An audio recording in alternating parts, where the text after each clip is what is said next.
ఈరోజు వాక్యం కొరకు ప్రార్థన చేసినప్పుడు పరిశుద్ధాత్మ దేవుడు ఒక ప్రత్యేకమైన విషయాన్ని నాకు బయలుపరిచాడు. నిర్గమకాండ అధ్యాయము 5వ వచనము, నిర్గమకాండము 20వ అధ్యాయము 5వ వచనం. ఈ యొక్క వర్తమానము యొక్క పేరును జ్ఞాపకం చేసుకోండి. నేను చెప్తా ఉన్నా, జ్ఞాపకం ఉంచుకోండి. జాగ్రత్త, తండ్రుల దోషము కుమారుల మీదికి రప్పించే దేవుడై ఉన్నాడు. జాగ్రత్త, తండ్రుల దోషము కుమారుల మీదికి రప్పించే దేవుడై ఉన్నాడు. తండ్రుల దోషం. హల్లెలూయా. అర్థమవుతుందా? ఎందుకు తండ్రుల దోషం కుమారుల మీదికి రప్పించే దేవుడు అయి ఉన్నాడంటే, మనుష్యుడు ఏది విత్తుతాడో అదే పంటను కోస్తాడు అని ఉన్నదా లేదా? నువ్వు ఏదైతే విత్తుతావో అదే పంటను కోస్తావు అని ఉన్నది. మనం ఏం చేస్తున్నాం? ఇక్కడ నేర్చుకుంటున్నాం. హల్లెలూయా. మనము అన్నా నేను. మనము ఎందుకు మనము అని చెప్పి నేను అన్నానంటే, ఆదికాండం 1వ అధ్యాయము 26వ వచనములో మనము మన పోలిక చొప్పున నరులను చేయుదము రండి అన్నాడు ఆయన. మనము అని సంభాషణ చేసిండు. అంటే తండ్రి, కుమార, పరిశుద్ధాత్మ వారు ముగ్గురు ఒక్కటే. మళ్ళా ముగ్గురు వేరు కాదు. మన శరీరములో 3 విధాలుగా ఉంటాయి. ఒకటి శరీరం ఉంటుంది, రెండోది ప్రాణం ఉంటుంది, మూడోది ఆత్మ ఉంటుంది. ఈ 3 కలిసి ఉంటాయి. వీటిని వేరు చేయలేం. అలాగనే మనము సేవిస్తున్న దేవుడు కూడా 3 విధాలుగా ఉంటాడు, కానీ ఆయన ఒక్కడే. ఆయనకు ప్రతిరూపమే మనము. దేవుని నామానికి మహిమ కలుగునుగాక. హల్లెలూయా. గమనించండి, ఆది కాండం నుండి ప్రకటన గ్రంథం వరకు తండ్రులు చేసిన దోషము పిల్లల మీదకి వస్తూ ఉన్నది. అయితే తల్లులు చేసిన ప్రార్థన లేదా తండ్రి చేసిన ప్రార్థన, అంటే తను చేసిన దోషానికి కన్నీళ్ళు విడిచి ప్రార్థన చేసినప్పుడు కొంతైనా ఉపశమనం జరిగి వాళ్ళు మేలు పొందినట్టుగా ఉన్నది. కానీ బైబిల్ వాక్యం అంటుంది, అసలు నువ్వు దోషమే చేయకుండా ఉంటే మంచిది. తెలియనప్పుడు చేసిన దోషాన్ని దేవుడు క్షమిస్తాడు, కానీ తెలిసి నీవు దోషాన్ని చేయకూడదు. దేవుని పరిశుద్ధ నామానికి మహిమ కలుగునుగాక. ఆదికాండం 3వ అధ్యాయములో ఆదాము, చూడండి, ఇదే నిర్గమకాండము 20వ అధ్యాయం చూడండి, 5వ వచనం చదవండి. ఎలా అనగా నీ దేవుడనైన యెహోవానగు నేను రోషము గల పౌరుషము గల దేవుడు ఆయన. నన్ను ద్వేషించు వారి విషయములో 3-4 తరముల వరకు తండ్రుల దోషమును కుమారుల మీదికి రప్పించుచు నన్ను ప్రేమించి నా ఆజ్ఞలు గైకొని వారి మీదికి 1000 తరముల వరకు. గట్టిగా చప్పట్లు కొట్టి ప్రభువు నామాన్ని మహిమపడదాం. 1000 తరాల వరకు ఆయనను ప్రేమించి ఆయన ఆజ్ఞలను గైకొనడము, అర్థం చేసుకొని నడవడమే గైకొనడము. అత్తగారింటికి వెళ్ళిన కోడలు అత్త చెప్తున్న మాటలు విననట్టే వింటూ ముందుకెళ్తున్నప్పుడు అత్త కోడలకు బాగా డిస్టర్బ్లు ఎదురవుతూ ఉంటాయి. గమనించండి. హల్లెలూయా. అది వింటది కానీ చేయదు. శంకిని కోడలు అని చెప్పి కొందరు మాట్లాడుతూ ఉంటారు. దేవుని నామానికి మహిమ కలుగునుగాక. హల్లెలూయా. హల్లెలూయా. అంటే విన్నట్లే వింటారు కానీ వినరు, దాన్ని చేయరు. ఎందుకు చేయాలి? గడుసుగా దురుసుగా ప్రవర్తిస్తూ ఉంటారు. దేవుని పరిశుద్ధ నామానికి మహిమ కలుగునుగాక. ఆదాముతో అవ్వతో దేవుడు చెప్పిండు ఏమనంటే, మీరు సమస్తమును తినొచ్చు, కానీ ఈ ఫలాన్ని మీరు తినకూడదని వారికి ఆజ్ఞాపించిండు. ఏ ఫలము? మంచి చెడ్డలు తెలివినిచ్చే ఫలము. అది వారికి అవసరం లేదు. అది నా బాధ్యత. దాన్ని ఎప్పుడు తినవంటే అప్పుడు మీరు తినాలి. నేను ఇప్పుడు తినొద్దు అని చెప్పి నేను అంటున్నాను. మీరు తినకుండా ఉండాలి అని చెప్పి వారికి ఆజ్ఞాపించి వెళ్ళి పరలోకానికి వెళ్ళాడు ఆయన. హల్లెలూయా. పరలోకానికి వెళ్ళి ఆయన ఉదయము సాయంకాలము, అవసరం అనుకుంటే మధ్యాహ్నము భూమి మీద వారిద్దరే ఉన్నారు. అలాగనే సమస్త భూజంతువులు ఉన్నాయి. అవి మృగాలుగా చేయబడలేదు. ఏ హాని చేయకుండా అవి రెండేసి అన్నీ ఉన్నాయి. హల్లెలూయా, హల్లెలూయా. ఆయన వారిని ఉంచింది ఎక్కడ తెలుసా? సమృద్ధి అయిన ఏదోను తోటలో ఉంచాడు. ఆ తోటలో లేని ఫలం అంటూ లేదుగా. ఇప్పుడు భూమి మీద మన తెలంగాణ రాష్ట్రంలో కావచ్చు, మన భారతదేశంలో కొన్ని ప్రాంతాలలో యాపిల్ కాస్తూ ఉంటాయి. మన ఏరియాలో కాస్తున్నాయా? మన దగ్గర జామకాయలు కాస్తాయి, వేరే ప్రాంతాలలో కాస్తాయా? కాయయి. అట్లనే ఇట్లా ప్రాంతానికి కొన్ని కాయలు, కొన్ని పండ్లు, కొన్ని చెట్లు ఉంటాయి. ఇజ్రాయెల్ దేశంలో ఒలీవా చెట్లు ఉండేది, ఇప్పుడు మన దేశానికి తీసుకొస్తా ఉన్నారు. గమనించండి. హల్లెలూయా. అయితే గమనించండి, ఏదోను తోటలో అలా కాదు. సమస్త విధములైన పండ్లు, అక్కడ లేని పండు అనేది ఏది లేదుగా. హల్లెలూయా. అన్నీ ఉన్నాయి. అన్ని పండ్లను వదిలిపెట్టి మంచి చెడ్డలు తెలివినిచ్చే ఫలము కాడికే వీళ్ళు పోవడం జరిగింది. అందుకనే కయీను మీదకి శిక్ష వచ్చింది. హల్లెలూయా. ఎవరి మీదకి వచ్చింది? కయీను మీదకి వచ్చింది శిక్ష. కయీను మీదకి వచ్చింది దోషం. కయీనును పట్టుకున్నది సాతానుడు. వచ్చి కయీన్ని పట్టుకున్నాడు. ఈరోజు మందిరములో దేవుని వాక్యం చెప్తున్నప్పుడు గై కొనకుండా పోతున్నప్పుడు నువ్వు చేసే దోషమును బట్టి, నువ్వు స్త్రీవి కావచ్చు, నువ్వు పురుషునివి కావచ్చు, నువ్వు చేసే తప్పిదాన్ని బట్టి, నువ్వు వాక్యాన్ని అనుసరించి నడుచుకోలేని విధానమును బట్టి నీ పిల్లల మీదకి కీడు వెళ్తూ ఉంటుంది. హల్లెలూయా. ఒకవేళ నీ పిల్లలు పుట్టలేదు కావచ్చు, నీకు వివాహమే జరగలేదు కావచ్చు, అయ్యేంత వరకు కీడు ఎక్కడ కూర్చొని ఉంటుంది. అయ్యేంత వరకు. ఆదాము అవ్వకు వారు తప్పు చేసినప్పుడు వాళ్ళకి ఇంకా పిల్లలు పుట్టలేదు. హల్లెలూయా. పుట్టారా పిల్లలు? పుట్టారా? ఉన్నారా? లేరు పిల్లలు. కానీ ఎప్పుడైతే ఆదాము అవ్వ దేవుని మాట లెక్క చేయకుండా అపవాది మాటలు విని ఎప్పుడైతే ఆ తినకూడదన్న ఫలాన్ని వాడు తిన్నరో, తండ్రుల దోషము తన పిల్లల మీదకి వచ్చింది. పిల్లల మీదకి వచ్చి ఏం చేస్తున్నది? బలి అర్పించడానికి, అర్పణ చెల్లించడానికి కయీను వెళ్తున్నాడు. ఎప్పుడు? కోతకాల పండుగ, కోతకాలపు ఫల సంగ్రహపు పండుగ. అంటే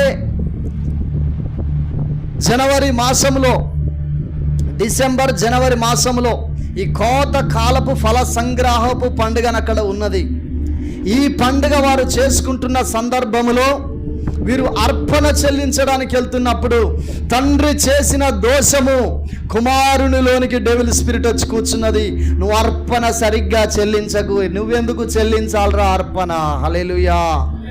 పిల్లలతో మాట్లాడుతూ ఉంటుంది సాతానుడు వచ్చి, దేవునికి ఎందుకు ఇవ్వాలి?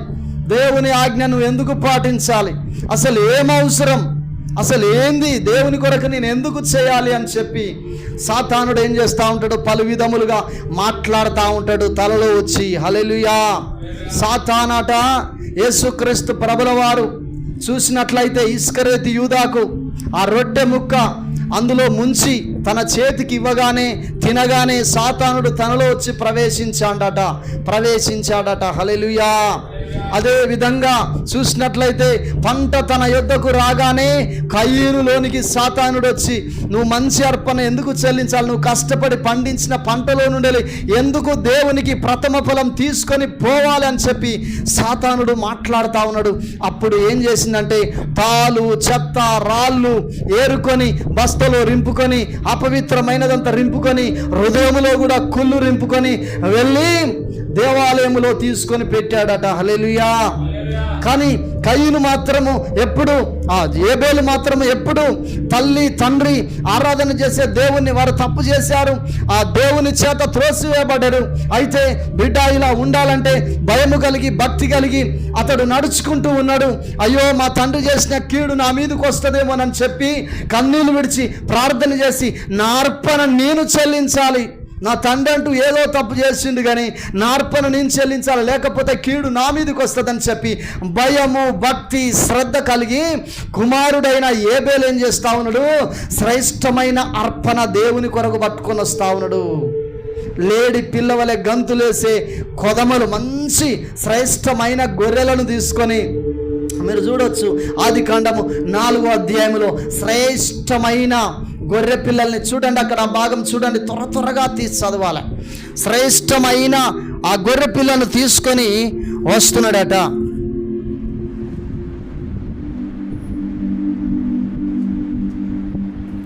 రెండవ వచనం 4వ అధ్యాయం ఆదికాండం 4వ అధ్యాయం 2వ వచనం.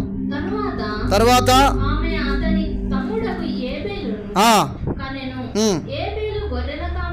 ఏబేలు గొర్రెల కాపరి, కయీను భూమిని సేద్యపరచువాడు. కొంతకాలమైన తర్వాత కయీను పొలము పంటలో కొంత యెహోవాకు అర్పణగా తెచ్చెను. ఏబేలు కూడా తన మందలో తొలుచూలున పుట్టిన వాటిలో క్రొవ్విన వాటిని కొన్ని తెచ్చెను. యెహోవా ఏబేలును అతని అర్పణను లక్ష్య పెట్టెను. అంటే ఖచ్చితంగా ఏం చేసిండు? ఇష్టపడ్డాడు. ఇతడు తెచ్చిన అర్పణను ఆయన ఇష్టపడ్డాడు. బీద విధవరాలు కానుక ఇష్టపడ్డాడు, అదే విధంగా ఇష్టపడ్డాడు. హల్లెలూయా. ఇక్కడ కానుక ఇంపార్టెంట్ కాదు, తండ్రుల దోషము పిల్లల మీదకి వస్తుంది. హల్లెలూయా. కయీనును అతని అర్పణను ఆయన లక్ష్య పెట్టలేదు కాబట్టి కయీనుకు మిక్కిలి కోపం వచ్చింది. అతడు తన ముఖము చిన్నబుచ్చుకుని యెహోవా కయీనుతో, నీకు కోపమేలా, ముఖము చిన్నబుచ్చుకున్నవెందుకేమి? మంచి క్రియ, సత్క్రియ అంటే మంచి క్రియ చేసిన ఎడలా తలెత్తుకొనవా. గట్టిగా చప్పట్లు కొట్టి ప్రభువు నామాన్ని మహిమపడదాం. మంచి పని చేయకుండా చేసింది ఎవరు? ఇతనికి మంచి బుద్ధులు రాకుండా, మంచి ప్రవర్తన రాకుండా మొట్టమొదలు చెడ్డ విత్తనం వేసింది ఎవరు? తండ్రి. హల్లెలూయా. తల్లి. హల్లెలూయా. దేవుని పరిశుద్ధ నామానికి మహిమ కలుగును గాక. వాక్యం వింటున్న సహోదరి సహోదరుడా, దేవుని పరిశుద్ధ నామానికి మహిమ కలుగును గాక. అనుభవిస్తా ఉన్నాడు, దేశ దిమ్మరైపోయాడు, తమ్ముని చంపిన తర్వాత దేవుడు అంటున్నాడు, తమ్ముని రక్తము నేల నుండి మొర్ర పెడుతున్నదని చెప్పి యెహోవా దేవుడు కయీనుతో మాట్లాడుతూ ఉంటే, నీ సన్నిధికి రాను పో అని చెప్పి బహు విగ్రహ ఆరాధికుడిగా కయీను చేయబడ్డాడు. దేవుని పరిశుద్ధ నామానికి మహిమ కలుగునుగాక. ఈరోజు దేవుని సన్నిధి నుండి వెలివేయబడుతున్న వ్యక్తులు ఎవరు? దేవుని మాట వినని వ్యక్తులే. దేవుని నామానికి మహిమ కలుగునుగాక.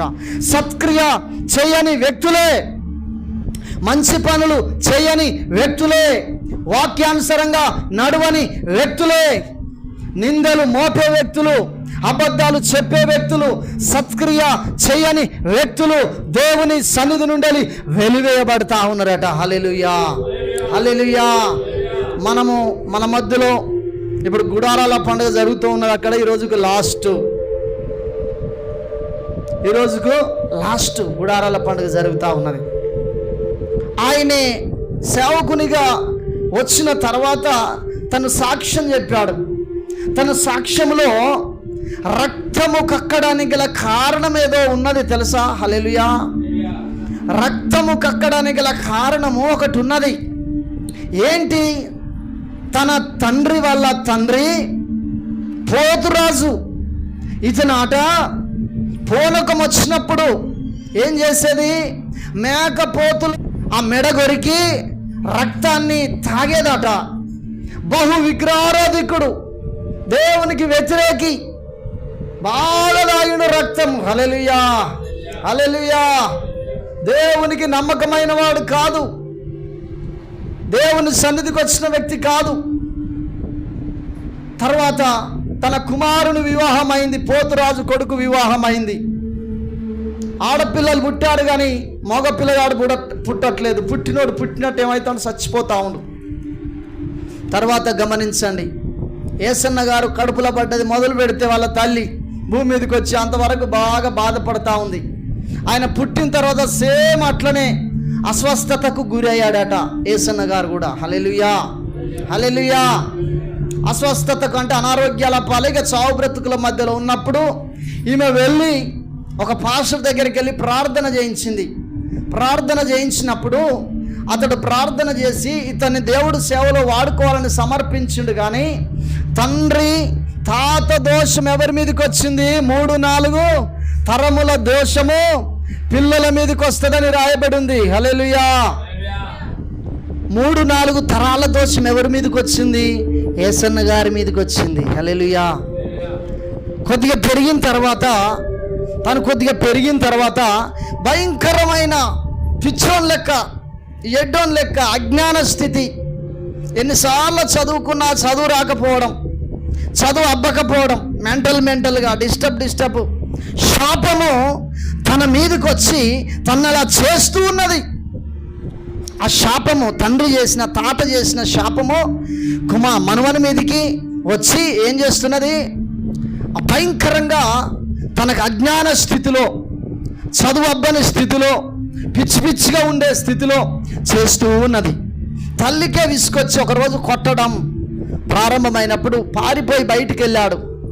భయంకరమైన క్యాన్సర్ చేత ఆ శాపము భయంకరంగా వెంబడించి ఆ బుక్కలు కక్కుచు 7 సంవత్సరాలు తిరిగిండు. హల్లెలూయా, హల్లెలూయా.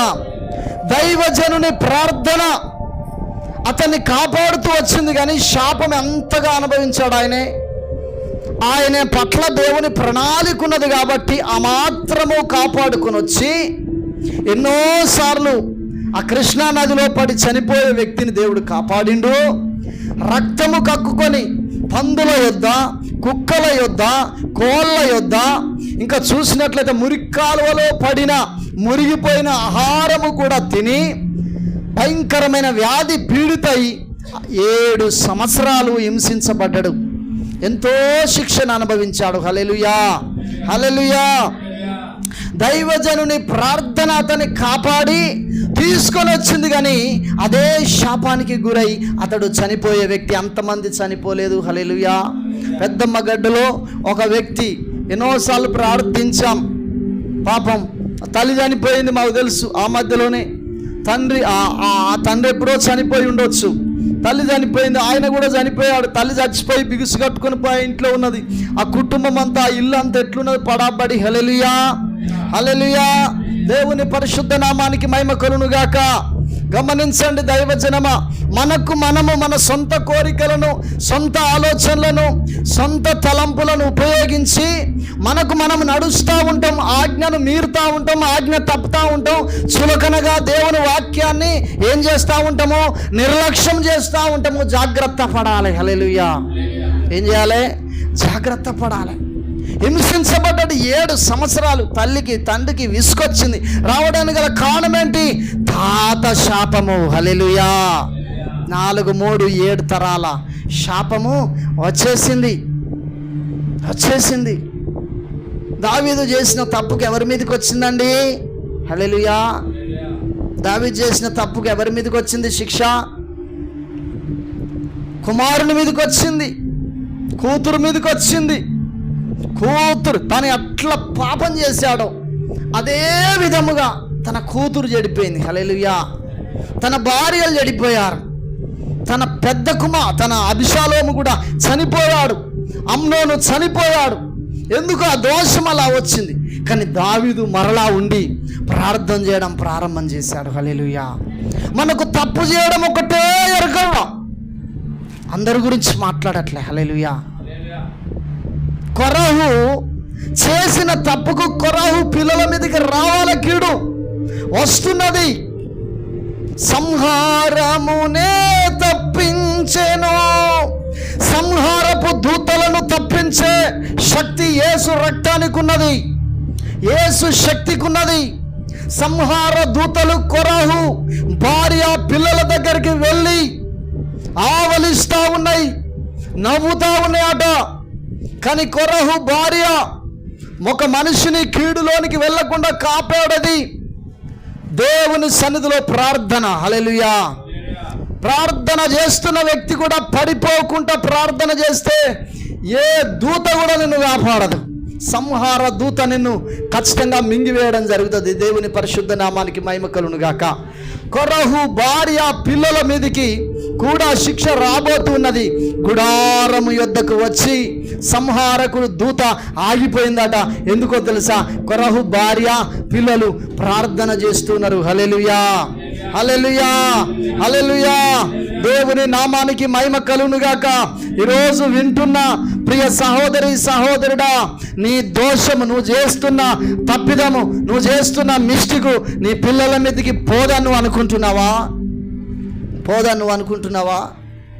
అందుకనే దేవుడు అంటా ఉన్నాడు, అతిక్రమము దాచిపెట్టువాడు వర్ధిల్లుడు, ఒప్పుకొని వదిలిపెట్టువాడు కనికరము పొందుతాడు. కనికరము పొందుతాడు. కొంతైనా సమస్య అనుభవిస్తావు. మరి అది అనుభవించకపోతే ముళ్ళు శరీరంలో దిగినప్పుడు ఈ ముళ్ళు తీయకపోతే అది నిన్నే తింటుంది. అది నిన్నే ఏం చేస్తుంది?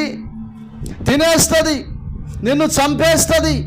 ఆ ముళ్ళు తీస్తున్నప్పుడు నీకు కొంత బాధ కలుగుతుంది, కానీ ముళ్ళు బయటికి వెళ్ళిపోయిన తర్వాత నువ్వు నెమ్మది పొందుతావు. హల్లెలూయా.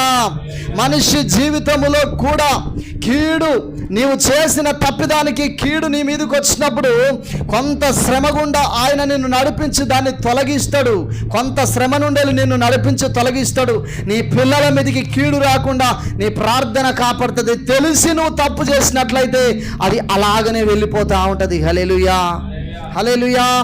దావీదు చేసిన ఒక్క తప్పుడు ఆలోచన 70,000 మందిని చంపడానికి గల కారణం ఏమై ఉన్నదంటే, అక్కడ దేవుడు చెప్పాడు ఏమనంటే, ఇశ్రాయేలుల ప్రజల్ని నువ్వు లెక్కించకూడదని, నా ఆజ్ఞను మీరకూడదని చెప్పాడు. కానీ దావీదు ఏం చేశాడు? సాతాను ఒకసారి ప్రేరేపిస్తే ఆ తప్పుడు ఆలోచనకు లోబడి ఏం చేశాడు? తన పక్కమెట్టున్న పనులలో శ్రేష్టమైన వ్యక్తి, ఎప్పుడు కనిపెట్టే వ్యక్తితో అన్నాడు, నీవు ఈ ప్రజలను, ఈ 12 గోత్రాల వారిని నువ్వు లెక్కించు అని చెప్పానంటే, అయ్యా నీవు బ్రతికున్నప్పుడు ఈ యొక్క ప్రజలను, నువ్వు వేలుతున్న ఈ ప్రజలను దేవుడు ఇసుక రేణువులంత గొప్ప చేస్తానని చెప్పాడు. నువ్వెందుకు లెక్కించమని తప్పుడు ఆలోచన చేస్తున్నావంటే, అయినను నా మాటకు నువ్వు లోబడు, లెక్కించు అని చెప్పనగానే నీ మాట శిరస వహిస్తానని వెళ్ళి లెక్కించడం ప్రారంభం చేసి అయిపోయిన తర్వాత ప్రవక్త వచ్చి అంటున్నాడు, నేను చెప్పిన మాట వినలేదు, నా మాటకు నువ్వు అవిధేయత చూపెట్టావు కాబట్టి ఈ నీ ప్రజల మీదకి దోషం వచ్చినది. 3 కీడులు బయలుదేరి వస్తున్నాయి. అలా ఏ కీడు నీకు కావాలో ఒక్కసారి నాకు చెప్తే అది పోయి నేను ఆయనకు చెప్తే ఆయన ఆజ్ఞ జారీ చేస్తాడు. చూడండి ఒకసారి 2 సమూయేలు గ్రంథము 24వ అధ్యాయము 10వ వచనం కంచెలు చదవాలి ఒకరు.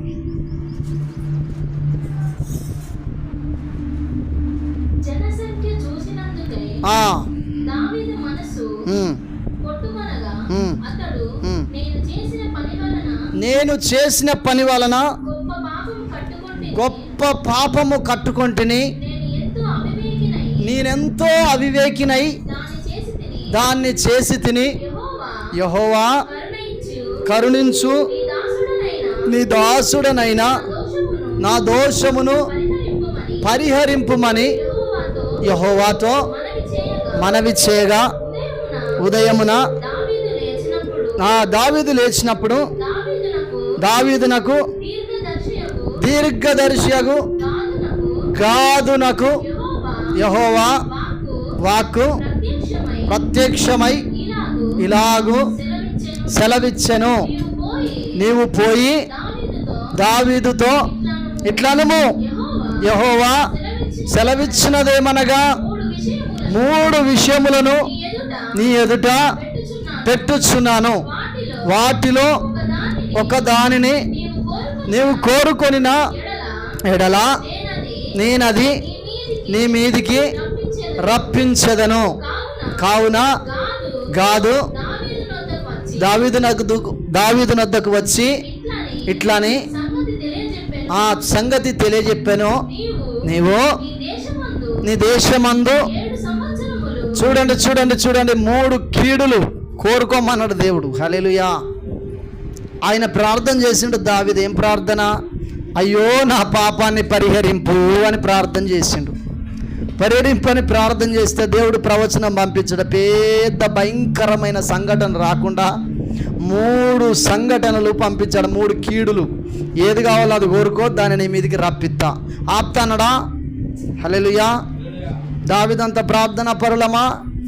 దావీదంత విశ్వాసంలో ఉన్న వ్యక్తులమా? దావీదంత ఆసక్తి పరులమా?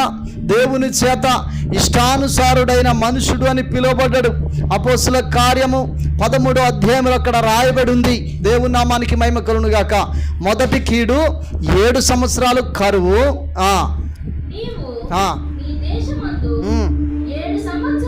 క్షమము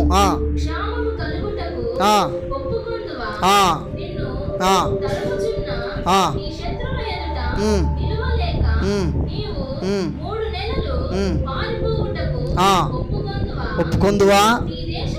నీ దేశమందు 3 దినములు తెగులు అంటే ఏంటిది?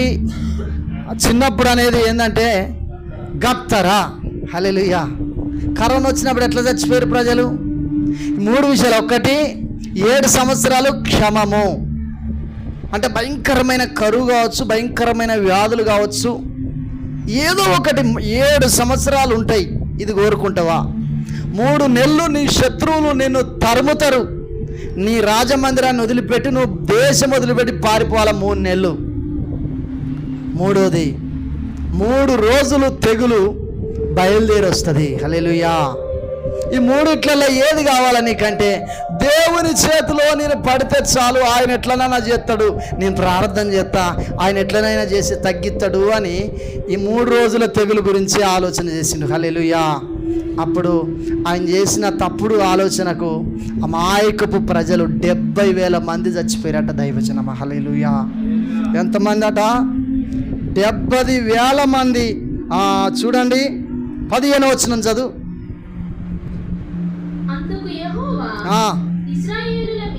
ఇశ్రాయేలుల మీదికి తెగులు రప్పింపగా ఆ దినము ఉదయం మొదలుకొని సమాజపు కూటము వేళ వరకు అది జరుగుచుండెను. అందుచేత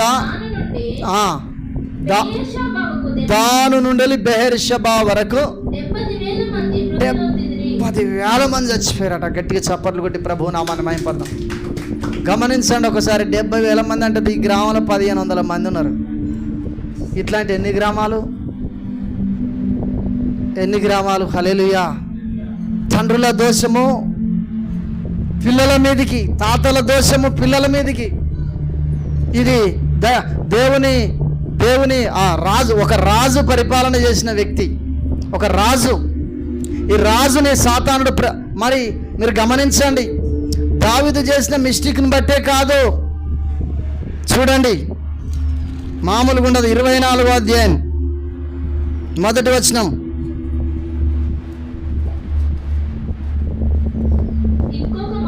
ఇంకొక మారు యెహోవా కోపము రగులు కొనగా ఆయన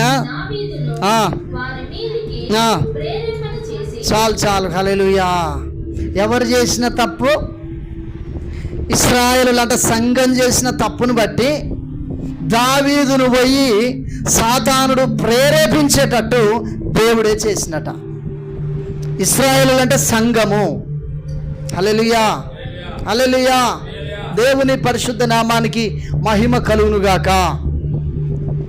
సంఘము చేసిన తప్పిదాన్ని బట్టి దావీదును దేవుడు ప్రేరేపించట. ఇక్కడ మీరు ఆలోచన చేయండి ఒకసారి.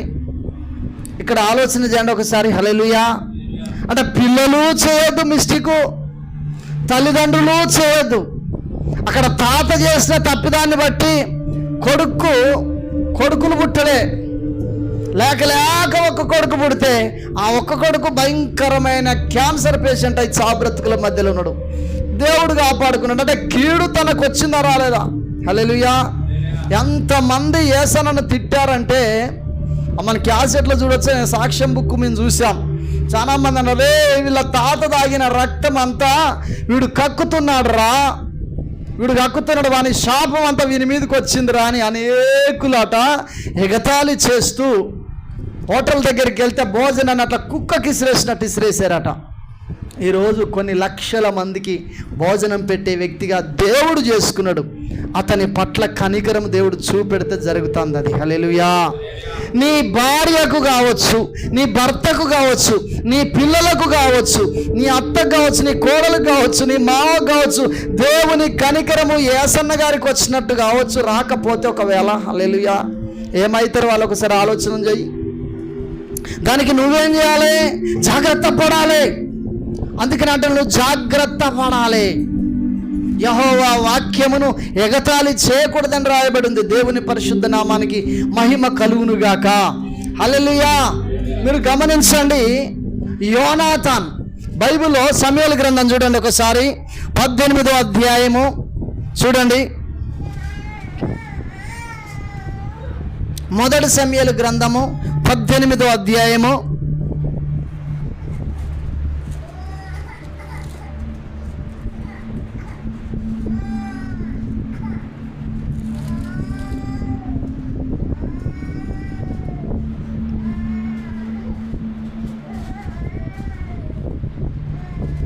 18వ అధ్యాయం మొదటి వచనం నుండి. దావీదు సౌలుతో మాట్లాడుట చాలించినప్పుడు యోనాతాను హృదయము దావీదు హృదయముతో కలిసిపోయాను. హల్లెలూయా. చాలు దేవుని నామానికి మహిమ కలుగును గాక. ఈ యోనాతాన్ అనే వ్యక్తి సౌలు కొడుకు. ఎవరి కొడుకు అండి? నా వైపు చూడాలి అందరు. ఎవరి కొడుకు? సౌలు. ఇశ్రాయేలుల దేవుని ప్రజలకు మొట్టమొదటి రాజు కొడుకు యోనాతాను. అంటే సౌలు ఆల్రెడీ ఆజ్ఞలు మీరి పడిపోయిన తర్వాత దావీదును దేవుడు అభిషేకించుకున్నాడు. తన కొడుకుని అభిషేకించుకోలే. హల్లెలూయా. ఎవరిని దావీదుని అభిషేకించుకున్న తర్వాత దావీదు ఒక ఘనకార్యము చేసి సౌలు దగ్గరికి పోయినప్పుడు సౌలుతో దావీదు మాట్లాడుతున్నప్పుడు యోనాతాను తనను ప్రేమిస్తా ఉన్నాడట. స్నేహబంధమైన ప్రేమ. హల్లెలూయా. అంటే దావీదు మనసు, అంటే యోనాతాను మనసు దావీదుతో పెనవేసుకొని పోయిందట. అంతగా అతన్ని ఇష్టపడ్డాడు. దేవుని పరిశుద్ధ నామానికి మహిమ కలుగును గాక. అంటే ఆజ్ఞ ప్రకారమే నడుచుకుంటున్నాడు యోనాతాను. గమనించండి, మొదటి సమూయేలు 18వ అధ్యాయము 24వ వచనం ఫస్ట్ చదువు. అది చదివిన తర్వాత ఇక్కడికి వద్దు. సౌలు తీసారా? మొదటి సమూయేలు 18వ అధ్యాయము 24-25 వచనం. సౌలు సేవకులు దావీదు పలికిన మాటలు అతనికి తెలియజేసిరి. అందుకు సౌలు ఫిలిష్తీయుల చేత దావీదును పడగొట్టవలనన్న తాత్పర్యము. చాలు. హల్లెలూయా. హల్లెలూయా. దావీదు చేసిన తప్పేదైనా ఉన్నదా? ఏం లేదు. గమనించండి, సౌలు దేవుని ఆజ్ఞ మీరినప్పుడు దేవుడు ఏం చేశాడంటే సౌలు రాజ్యాన్ని పైన తీసేశాడు. ఇక్కడ ఉన్నది పైన తీసేశాడు. పైన తీసేసిండు. అయిపోయింది, నీ రాజ్యము నీ యొద్ద నుండి తీసివేయబడ్డది అని చెప్పి సమూయేలు ద్వారా వర్తమానం పంపిస్తే భూమి మీద అతడు బ్రతికే ఉన్నాడు కాబట్టి బలత్కారంగా పరిపాలన చేస్తున్నాడు. అట్లాంటి సమయంలో దేవుడు సమూయేలు ద్వారా దావీదును అభిషేకించుకుంటే అభిషేకం ఏం చేస్తుందంటే ఆటోమేటిక్గా దేవుడు ఎవరినైతే అభిషేకిస్తాడో తన ప్రవక్తల ద్వారా వారిని ఆటోమేటిక్గా తన పని కొరకు తీసుకొచ్చుకుంటాడు, నడిపిస్తాడు. దావీదు అరణ్యములో ఉన్నప్పుడు సౌలుకు దయ్యం పట్టిందట. సౌలుకు దయ్యం పడితే ఈ దయ్యాన్ని ఎవ్వడు ఎల్లగొట్టలేకపోతే దావీదు ప్రార్థన చేస్తే, దావీదు ఆరాధన చేస్తే ఆయన ద్వారా అనేక మంది బాగుపడుతున్నారు. హల్లెలూయా. మరి ఎట్లా అతన్ని తీసుకొచ్చారు? బైబిల్లో రాసి పెట్టలేదు కానీ. హల్లెలూయా. ఎట్లా తీసుకొచ్చారు? ఇప్పుడు దావీదు ఆరాధన చేస్తే దయ్యాలు వెళ్ళిపోతాయి, ఈయనలో ఉన్న దయ్యం వెళ్ళిపోతుందని వాళ్ళకి ఎట్లా తెలుస్తుంది? ఎవరో ఒకరిది దయ్యం వెళ్ళగొట్టి ఉండడంటారా? యేసుప్రభు దయ్యం వెళ్ళగొట్టినప్పుడు ఆ సమాచారం అంతా వెళ్ళిపోయాను అని ఉన్నది బైబిల్లో. దావీదు ఎక్కడో ఒక కాడ ఆరాధన చేస్తాడు, దయ్యాలు వెళ్ళిపోవడం వాళ్ళు చూశారు. పలాని చోట కర్ణపిశాచి ఉన్నదని ఎట్లా తెలిసిందంటే, కొంతమంది అడిగించుకోవడానికి అప్పుడున్న కాలంలో వెళ్ళారు కాబట్టి వారికి ఆ అడ్రస్ తెలిసింది. దావీదు అడ్రస్ ఎట్లా తెలిసిందంటే, ఆయన ఆరాధన చేస్తున్నప్పుడు, ఆయన ప్రార్థన చేస్తున్నప్పుడు దయ్యాలు వెళ్ళిపోతాయి కాబట్టి సౌలులో ఉన్న దయ్యమును వెళ్ళగొట్టుటకు దావీదు అరణ్యములో ఉంటే అరణ్యములో ఉన్న దావీదును పిలిచారు సౌలు దగ్గరికి. గట్టిగా చప్పట్లు కొట్టి ప్రభు నామమున మహిమపడదాం. ఇతడు ఏం చేశాడు? పాట పాడి ఆరాధన చేస్తున్నప్పుడు, మనం చేసి ఆరాధన చేస్తున్నప్పుడు దయ్యం వెళ్ళిపోయింది. హల్లెలూయా. ఆరాధనలో లీలమైనప్పుడు నీలో ఉన్న తప్పుడు దయ్యాలు వెళ్ళిపోతాయి. లీలంగా అనేకుండా చేసేది దయ్యమే. లీలంగా కూడా చేసేది దయ్యమే. ఆత్మీయంగా ఉండకుండా చేసేది దయ్యమే. అనాలోచనతో జీవించేటట్టు చేసేది దయ్యమే. కాబట్టి ఆ దయ్యం వెళ్ళిపోయేటట్టు ప్రార్థన చేసుకోవాలి. యేసన్న గారు దేవుని నమ్ముకున్న కొత్తలో, అంటే ఆయన స్వస్థత పొందిన తర్వాతనే నమ్మాడు, అంతకుముందు నమ్మలే. హల్లెలూయా. అయితే ఆ దైవజనుడు ఆయనకు భయం అనిపించేదట. ఎందుకంటే అప్పుడప్పుడు ఆయనకు ఆ బుక్కలు బెడ్ కక్కుతున్న సందర్భాలలో ఎప్పుడైతే తనలో భయం కలిగేదో అప్పుడే నోట్లకెళ్ళి రక్తం బయటకు వచ్చేదట. అప్పుడే రక్తము బయటకు వచ్చేదట. అప్పుడు స్వస్థత పొందుకున్న తర్వాత భయం అనిపించినట్టు అనిపిస్తుంది, కానీ రక్తం రావట్లేదు. స్వస్థత పొందిండు. అప్పుడు పాస్టర్ గారు నాకు ఇలా అవుతుందంటే, నువ్వు యేసు రక్తమేజం అని ఇదే చెప్పు అన్నాడట. అంటే ఈయన పోయి యేసు రక్తమేజం అని చెప్తున్న సందర్భంలోనే యేసు రక్తము అన్న పాట అప్పుడే పాడిండట. హల్లెలూయా. అప్పుడు ఇతనిలో ఉన్న ఆ భయం తొలగిపోయి ఇక ధైర్యంగా ప్రార్థన చేయడం ప్రారంభం చేశాడట. చాలామంది పిరికి ఆత్మను కలిగి ఉంటా అంటారు. మరణ భయము చేత భయపడతా ఉంటారు.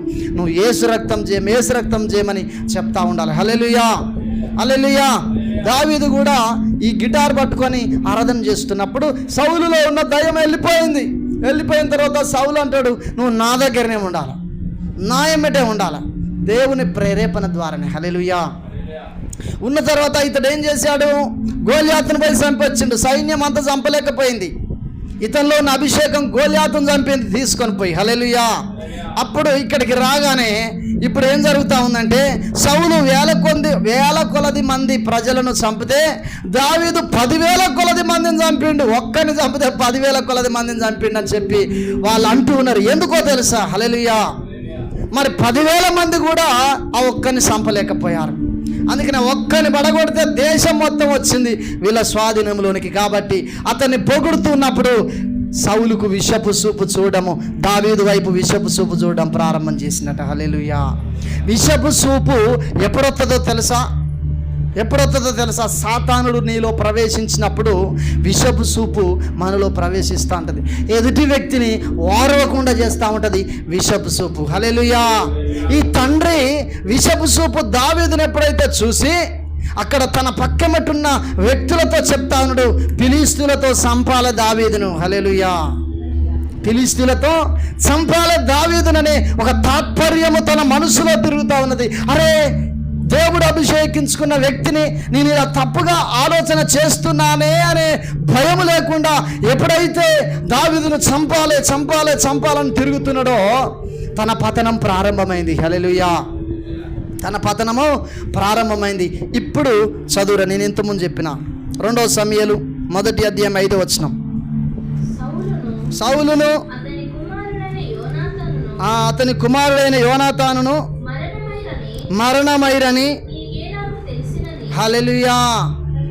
సౌలు తన కుమారుడు ఎవరు? యోనాతాను మరణమైరి. ఎవరు చేసిన తప్పుకు యోనాతాను చచ్చిపోయిండు? ఎవరు చేసిన తప్పుకు? తండ్రి చేసిన తప్పుకు. తండ్రి తప్పు చేస్తుంటే తండ్రిని అనుసరించే ఎవరు నడుచుకుంటా ఉన్నారు? యోనాతాను మంచోడే, కానీ తండ్రి రాజా. తండ్రి రాజా, రాజు చెప్పిన మాటలకు శిరస వహిస్తూ పోతూ ఉన్నారు. మీరు గమనించండి. హల్లెలూయా, హల్లెలూయా. దేవుని పరిశుద్ధ నామానికి మహిమ కలుగును గాక. తప్పు చేస్తూ అందులోనే ఉండి తన వెంబడున్న వ్యక్తులు కూడా అందులో ఉండి చెప్పకుంటుంటే వారి మీదకి వస్తుంది కీడు, వీరి మీదకి వస్తుంది కీడు. ఇప్పుడు యోనాతానుకు అదే కీడు తన మీదకి వచ్చింది. హల్లెలూయా, హల్లెలూయా. దేవుని పరిశుద్ధ నామానికి మహిమ కలుగునుగాక. యోనాతాను చనిపోయాడు. అప్పుడు యోనాతాను గురించి చూడండి, 2వ అధ్యాయము 26వ వచనం చదువురా. 1వ అధ్యాయం 26వ వచనం. నా సహోదరుడా యోనాతానా, నీవు నాకు అతి మనోహరుడవై ఉంటివి. నీ నిమిత్తము నేను బహుశోకమునందుచున్నాను. దావీదు చూడు, అంత శత్రుత్వము కలిగి సౌలు ఉన్నప్పటికీ తన కుమారుణ్ణి అంతగా దావీదు ప్రేమిస్తా ఉన్నాడు. ఇది దేవుని మనసు. హల్లెలూయా. నాయందు నీకున్న ప్రేమ బహు వింతైనది. స్త్రీలు చూపు ప్రేమ కంటే అది అధికమైనది. గట్టిగా చప్పట్లు కొట్టి ప్రభు నామాన్ని మహింపడదాం. దావీదు తన తండ్రి దగ్గరికి, సౌలు దగ్గరికి వచ్చి మాట్లాడుతున్నప్పుడు యోనాతాను మనసంతా దావీదు మీదకి వెళ్ళింది. ఎందుకంటే అంత అద్భుతముగా ఆ దావీదును దేవుడు యోనాతానుతో స్నేహంగా నడిపించాడు. హల్లెలూయా, హల్లెలూయా. చూడండి, ఎంత మంచి వ్యక్తిని తండ్రి చేసిన కీడు కుమారుని మీదకి వచ్చి హతం చేయబడ్డాడు. దేవుని పరిశుద్ధ నామానికి మహిమ కలుగునుగాక. అందుకనే ప్రతి వ్యక్తి తండ్రి అవుతాడు, ప్రతి వ్యక్తి తల్లి అవుతుంది. తల్లి తండ్రి ఒకటి మాత్రం గమనించాలి. హల్లెలూయా, హల్లెలూయా. యేసుని ఎరగక మునుపు నువ్వు ఎన్ని మిస్టేకులు చేశావో, యేసుని ఎరగక మునుపు ఎన్ని మిస్టేకులు చేశావో గమనించండి. ప్రార్థనలో ఉన్నప్పుడు నేను దేవుని సన్నిధిలో కనిపెట్టుచున్నప్పుడు ఈ అంశము గురించి విడిగా నేను తిరుగుతున్నప్పుడు, కొన్నిసార్లు ప్రార్థనలో ఉన్నప్పుడు ఈ వాక్యాన్ని ఇస్తాడు ఆయన, కొన్నిసార్లు స్టేజ్ మీదకి వస్తున్నప్పుడు ఇస్తాడు ఆయన, కొన్నిసార్లు స్నానం చేస్తున్నప్పుడు ఇస్తాడు ఆయన. హల్లెలూయా. నేను స్నానం చేయడానికి వెళ్ళినప్పుడు ఈ మాటలన్నీ నా మనసులో పెడతా ఉన్నాడు ఆయన. హల్లెలూయా, హల్లెలూయా. ఎందుకు ఈ మాటలు ఆయన నా మనసులో పెట్టాడు? మన క్షేమము కొరక, మన నాశనం కొరక? మన క్షేమము కొరకే. ఎవరో ఉండి ఉంటారు దేవుని ఆజ్ఞను మీరుతూ, ఆజ్ఞల ప్రకారము నడుచుకోకుండా తప్పుడు పద్ధతులలో నాకేమవుతుందిలే, నన్నెవరు ఏం చేయలేరులే, నాకు ఏం కాదు, నేను ఏదొచ్చినా చూసుకుంటాననే ఒక దమ్ము ధైర్యముతో, శరీర బలముతో, ధనముతో, అందముతో, బలగముతో చూసుకుంటూ వెళ్ళిపోతూ ఒకవేళ ఉండవచ్చు. హల్లెలూయా. వారిని ఉద్దేశించి దేవుడు మాట్లాడుతూ ఉన్నాడు. తండ్రుల దోషం పిల్లల మీదకి రాబోతున్నది. హల్లెలూయా, హల్లెలూయా. బైబిల్ వాక్యం అంటుంది, యేసుక్రీస్తు ప్రభుల వారి లోకంలో జీవించినప్పుడు మనుష్యుడు ఏది విత్తుతాడో అదే పంటను కోస్తాడు. ఎలాగోస్తాడు? పిల్లల ద్వారా. హల్లెలూయా, హల్లెలూయా. దేవుని నామానికి మహిమ కలుగును గాక. మొన్న సంసోను గారి కుమారుని ఇంటి వద్దకు వెళ్ళినప్పుడు అక్కడ ఒక అంశాన్ని 3 రోజుల ముందే దేవుడు మాట్లాడు. ఏమంటే మొక్కై వంగంది మ్రానై వంగున అనే అంశములో వాక్యాన్ని బోధించుటకు దేవుడు నన్ను ప్రేరేపించాడు. హల్లెలూయా. అప్పుడు ఆ బైబిల్లో ఈ మాట ఎక్కడ కనపడదు. ఆ మాటకు సంబంధించిన అచ్చుగుద్దిన మాట. హల్లెలూయా. సామెతలు 22:6 వచనములో ఉంటుంది, బాలుడు నడవలసిన త్రోవలు వానికి నేర్పు, వాడు పెద్దవాడు అయిపోయినాక చెడిపోడు. హల్లెలూయా, హల్లెలూయా. ఈ మాటను జ్ఞాపకం చేసినప్పుడు గమనించండి దైవజనమ. హల్లెలూయా. వాస్తవానికి అంతకు ముందు వారం కూడా సతీష్ కుమార్ అయ్య గారు కూడా అదే వాక్యాన్ని తీసుకొచ్చాడట. ఇదే వర్తమానం అక్కడికి నేను పట్టుకుని పోయిన తర్వాత సంసోన్ గారు అంటున్నారు, దైవజనుడైన సతీష్ కుమార్ అయ్య గారు కూడా ఇదే మెసేజ్ చెప్పిండయ్యా. హల్లెలూయా. ఒకవేళ అక్కడ తన కుమారుడు తన కోడలు గ్రహించలేదేమో, మరలా మాట్లాడించాడు. హల్లెలూయా. హల్లెలూయా. గమనించండి, దేవుడు అనంత జ్ఞాని. నీ మనసెరిగిన దేవుడు నిన్ను దీవించాలని, నిన్ను ఆశీర్వదించాలని, నీ దోషాన్ని తొలగించాలని, నీ కీడును తొలగించి నిన్ను దీవించి నీ ద్వారా మహిమ తెచ్చుకోవాలని ఆయన ఆశిస్తూ ఉన్నాడు. కానీ గైకొనడం అంటే గ్రహించకపోవడం, దాన్ని పాటించకపోవడం, నిర్లక్ష్యం, అనాలోచన, ఆసక్తి లేకపోవడం, సోమరితనం, పిరికితనం, ఇవన్నీ నిన్ను ఆజ్ఞలు పాటించకుండా దూరపరుస్తా ఉన్నది. హల్లెలూయా, హల్లెలూయా. ఆదాము మొదలు పెడితే ప్రకటన గ్రంథం వరకు తండ్రుల దోషం పిల్లల మీదకి రాకుండా కొంతమంది కాపాడుకున్నారు. దావీదు మీదకి వచ్చినప్పుడు 3 పతనమైపోయారు, 3 భార్యలతో సహా చెడిపోయారు. హల్లెలూయా. అప్పుడు దావీదు అంటా ఉన్నాడు, అయ్యా నేను చేసిన కీడు నా మీదకి వచ్చింది. హల్లెలూయా. అందుకనే కీర్తన 6వ అధ్యాయములు అంటున్నాడు, ఆయనే కీర్తన 6వ అధ్యాయములు అంటున్నాడు, 143వ కీర్తనలో అంటున్నాడు, ఆయన ప్రార్థన చేసిన ప్రార్థన పరుపు నీళ్ళలో తేలాడినట్టుగా దేవుని వాక్యం సెలవిస్తూ ఉంది. చేస్తున్నవా కీడు చేస్తున్న నీ వంతే కానీ ఒక్కరోజన్నా ఈ కీడును గురించి సంతాపపడ్డవా? దావీదు తప్పు చేసిండు, సడన్గా సాతానుడు అలా నడిపించాడు ఇశ్రాయేలుల ప్రజలు చేయబట్టే. అయ్యో నేను ఎంత అవివేకినైతిని అని చెప్పి అనుకొని మరలా కన్నీళ్ళు విడిచి ప్రార్థన చేసిండు. ఆయన మీదికి రాలే, వాళ్ళు చేసిన కీడు వాళ్ళ మీదకే పోయి కూర్చున్నది. పోయింది అప్పలేదా? హల్లెలూయా.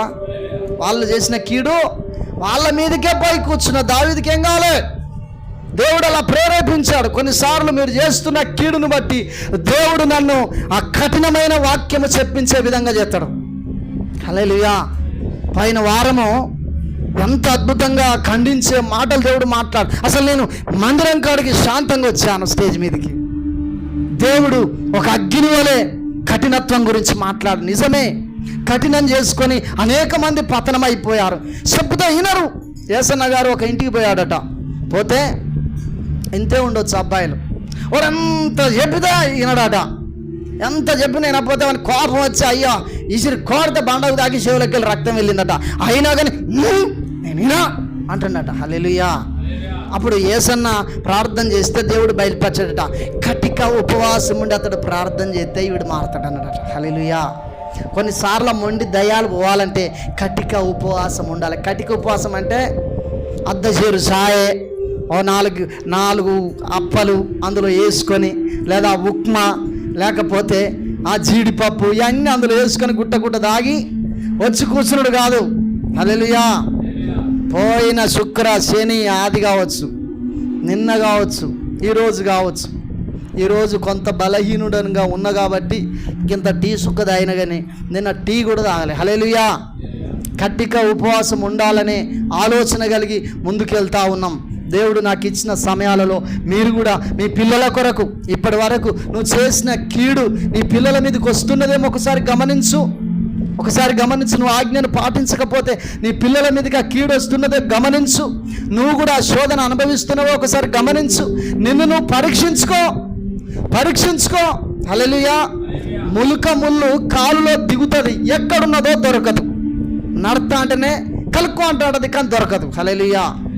కానీ ఈ వ్యక్తి ఏమంటాడు, ఊకి ఇబ్బంది పడుతున్నప్పుడు కూర్చొని ఇక్కడ ఏలు పెట్టి ఏందట నొక్కుతా అంటాడు. ఏడున్నది. దొరికిన తర్వాత అది ఉండడానికి ఇంతంతే కానీ అంత కలుక్కు అంటాడు. అది నీలో కూడా ఎక్కడనో ఉన్నది. హల్లెలూయా. 139వ కీర్తన చివరి వచనం చదవండి ఒకసారి. చదవండి తొందరగా. ఆ దైవజనుడు తన సమస్యలో ఆ మాట రాసుకుంటున్నాడు ఒకసారి.